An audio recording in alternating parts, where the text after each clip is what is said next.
शहर के सबसे ताकतवर परिवार घुटनों के बल झुककर दक्षिण के राजा को प्रणाम कर रहे थे। हवा में डर का सन्नाटा था, लेकिन उस भीड़ के बीच सिर्फ एक 10 साल का गूंगा लड़का सीना तान कर खड़ा था। न झुका न कांपा। वह बच्चे की तरह नहीं, बल्कि किसी योद्धा की तरह आगे बढ़ रहा था। हर कदम के साथ उसका दबदबा बढ़ता जा रहा था। दक्षिण का राजा, जिसने कभी किसी के सामने सिर नहीं झुकाया, अचानक ठिठक गया। उसकी नजर में वह कोई साधारण बच्चा नहीं था।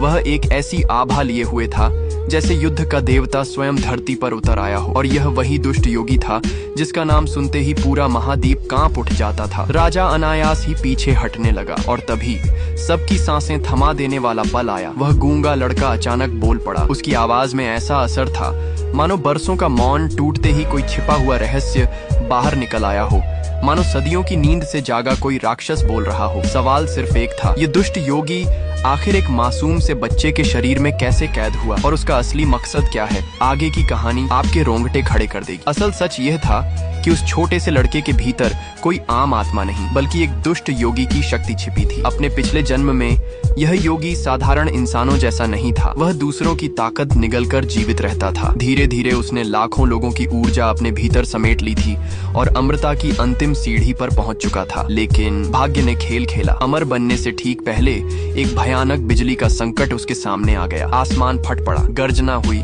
और उसी पल समय और स्थान की सीमाएं टूट गईं। उसकी आत्मा बहकर एक बिल्कुल अलग दुनिया में आ गिरी और सीधा सुपरिवार के एक नवजात बच्चे के शरीर में समा गई। उस योगी को पता था कि अपने पिछले जन्म की ताकत वापस पाने के लिए उसे 8 साल तक मौन साधना करनी होगी। यही कारण था कि वह न बोलता था, न हंसता, बस चुपचाप अपनी शक्ति वापस जुटाता रहा। लेकिन उसके इस मौन को दुनिया ने उसकी कमजोरी समझ लिया। सुपरिवार ने मान लिया कि वह जन्म से गूंगा और बहरा है और ऐसी स्थिति में उनके लिए वह एक बोझ था। उन्होंने न सिर्फ उसे बल्कि उसकी माँ को भी घर से निकाल दिया। कठोर शब्दों के साथ, ठंडी नजरों के साथ। उस दिन वह बच्चा सिर्फ घर नहीं बल्कि अपने परिवार का प्यार भी खो बैठा। उसकी माँ ने अकेले उसे पाला, गरीबी और तानों के बीच। वह कभी शिकायत नहीं करता, बस अपनी माँ के लिए चुपचाप सब सहता रहा। फिर 10 साल की उम्र में उसकी जिंदगी का सबसे काला दिन आया। उसकी माँ इस दुनिया को छोड़कर चली गई। उसकी आंखों में आंसू नहीं थे, पर दिल में एक ठान ली थी, अब वह लौटेगा उसी सुपरिवार में, लेकिन शरण लेने के लिए नहीं। वह लौटेगा अपनी माँ के लिए न्याय मांगने और उन सभी को उसके कब्र के सामने झुकाने के लिए जिन्होंने उन्हें अपमानित किया था। जैसे ही लड़का सुपरिवार के घर पहुंचा, पूरे आंगन में हलचल मच गई। उसका बड़ा सौतेला भाई, जो बरसों से घर में शक्ति और रुतबे का मालिक बना बैठा था, उसे आते ही ताकत भरी निगाहों से देखने लगा। उसकी आंखों में जलन साफ थी। वह नहीं चाहता था कि यह लड़का फिर से इस घर में कदम रखे। वह आगे बढ़ा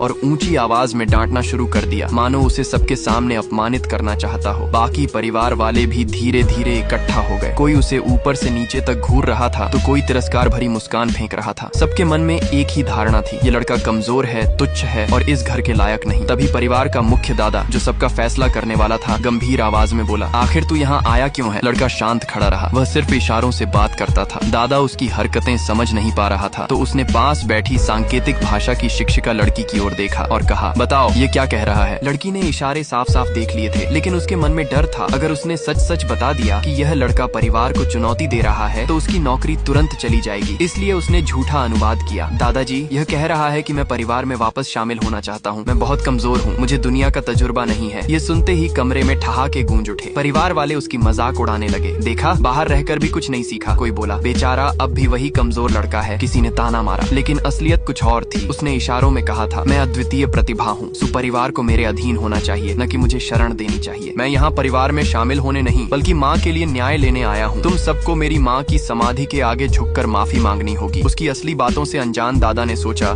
कि यह सिर्फ सहारे की तलाश में आया है। उन्होंने बिना कुछ और पूछे कहा, ठीक है, इसे यहीं रहने दो, शरण दे दो। और अब दादा ने सबके सामने घोषणा की, परसों दक्षिण के राजा का जन्मदिन है। एक भव्य साहित्य प्रतियोगिता होगी, तुम भी उसकी तैयारी करो। दादा ने खास तौर पर उसे यह कहकर प्रेरित किया कि वह अब कमजोर न रहे बल्कि परिवार के सम्मान में योगदान दे। लड़के ने बिना झिझके इशारों में कहा, मुझे सब आता है। फिर सबके सामने उसने अपना हुनर दिखाना शुरू किया। स्याही और कलम उठाकर उसने इतनी सुंदर और जीवंत लिखावट दिखाई कि कमरे में सन्नाटा छा गया। हर अक्षर मानो सोने से तराशा गया हो। लोगों को क्या पता था कि अपने पिछले जन्म में वह साहित्य और लेखन की दुनिया में शिखर तक पहुंच चुका था, पर कुछ ना समझ रिश्तेदारों को उसकी कला रास नहीं आई। वे ताने मारने लगे, बस लिखावट ही तो है, इसमें क्या खास? लेकिन दादा की नजरें बदल चुकी थीं। उन्होंने महसूस किया, ये लड़का साधारण नहीं है। परिवार में साहित्य की सही पहचान कराने के लिए दादा ने एक मशहूर विद्वान को बुलाया, श्रीमान झू मोशिया। जब वे आए तो शुरुआत में उन्होंने भी भी उसे तुच्छ समझा और कुछ सामान्य किताबें रटने के लिए दे दी। लड़के ने हल्की मुस्कान के साथ इशारों में कहा, ये बच्चों की किताबें तो मैं पहले से जानता हूँ। जू मोशिया को लगा कि यह बस डींग मार रहा है, लेकिन जब लड़के ने बिना रुके कठिन कविताएं सुनाई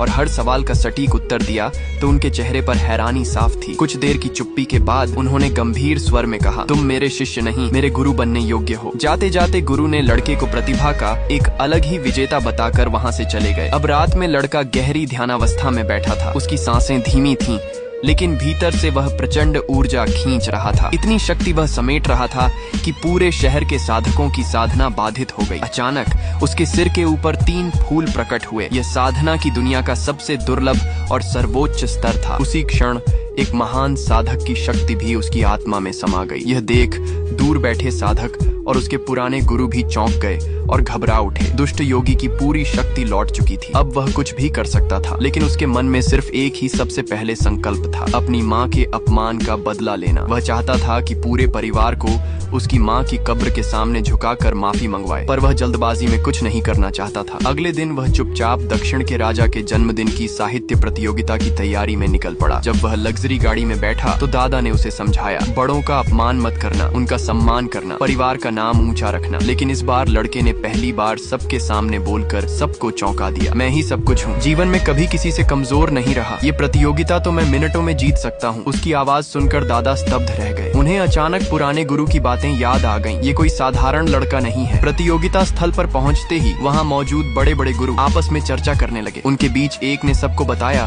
कि यह लड़का जन्म से अद्वितीय शक्तियों का मालिक है और उसके पास गहरा ज्ञान है। ये सुनकर लोग उसकी तारीफ करने लगे, लेकिन उसका सौतेला भाई मन ही मन जलने लगा। ये अपने आप को क्या समझता है? तभी दक्षिण का राजा अपने महल से बाहर आया। जैसे ही लोग उसे देखते, सभी गुरु और परिवारजन झुककर प्रणाम करने लगे। दादा ने भी धीरे से लड़के से कहा, चुपचाप झुक जाओ, ये राजा खतरनाक है। मगर लड़के पर कोई असर नहीं हुआ। वह सीना तान कर खड़ा रहा और सीधे राजा की ओर बढ़ने लगा। आगे की कहानी में असली मोड़ आने वाला है। क्या लड़का सुपरिवार को अपनी माँ की कब्र के आगे झुका पाएगा या दक्षिण का राजा उसके रास्ते में खड़ा होगा? अब जब उसकी पूरी शक्ति लौट आई है तो उसकी अगली चाल क्या होगी? दोस्तों, ये जानने के लिए अभी वीडियो लाइक करें, दोस्तों के साथ शेयर करें और नीचे कमेंट करके अपना अंदाजा बताएं। याद रहे, नेक्स्ट पार्ट सिर्फ तब आएगा जब 1 मिलियन व्यूज और 500 प्लस कमेंट पूरे होंगे। जल्दी कीजिए, वरना अगले मोड से आप चूक जाएंगे।